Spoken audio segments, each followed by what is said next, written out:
Hi, how's everybody doing? So, yeah, just got done watching The Fisher King.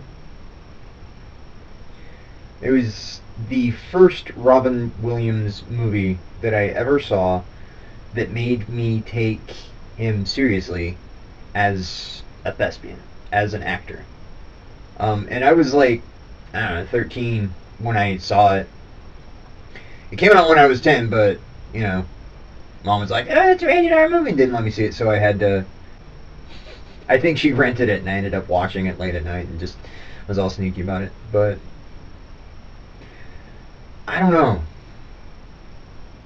You know, when a person in the media, an actor, dies to normal death circumstances, it's sad. It's tragic. And every occasion that it happens, it's sad. And for people who feel very strongly about that particular actor and any body of work that they've accomplished in their lifetime, then yeah, it's fucking sad. But what everybody's making a big hubbub about is that he took his own life. He didn't die in a car accident. He didn't die from cancer or a drug overdose or any of that. It's that he killed himself. And I ended up having a conversation with some people on Facebook. And I've had this conversation before. I've been on the opposite side of this conversation.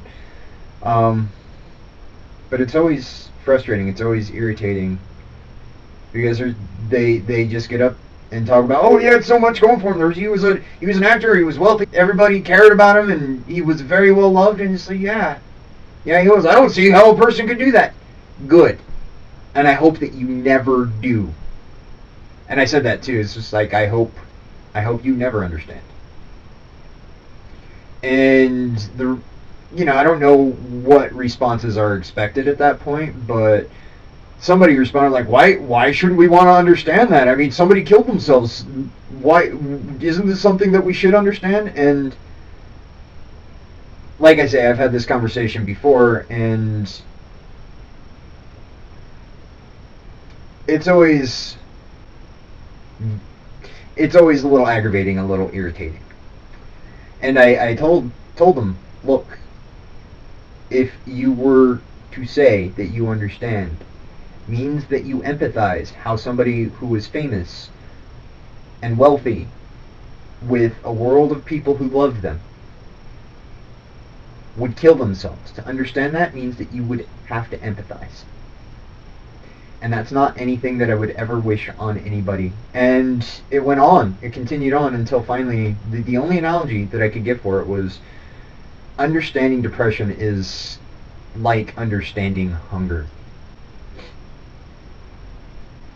And that's pretty much what it is. I mean, you can diagnose it, you can see it, you can treat it, but to understand it, to truly understand it, means that you have to be going through it yourself. And I don't wish that on anybody. And I've got my baggage, I've got my weight I'm carrying or whatever, and I think it's different for everybody, really. Anybody who has depression or is depressed, it's got to be different for everybody. I'm sure somebody feels different when they are happy or when they say they're happy than when somebody else says that they're happy. I'm sure that there's a different stimulus. There's different shit going on there. And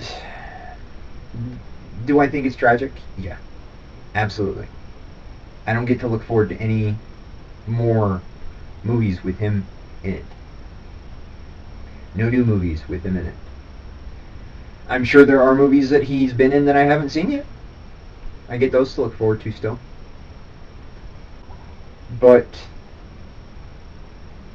the thing is versus having cancer or a drug overdose or a car accident, he decided to stop on his own terms.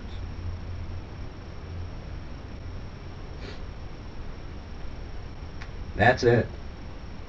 So I'm not gonna bitch about how much of a tragedy this is. It's not for me. For the people in his personal life that he's left behind, yeah. Those are the people that I feel for at this point. His family and close friends. Those are the people he left behind. I am not one of those people. I am just a fan.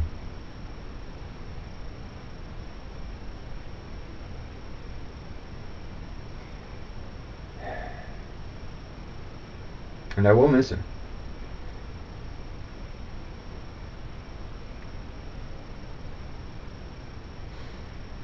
I don't know.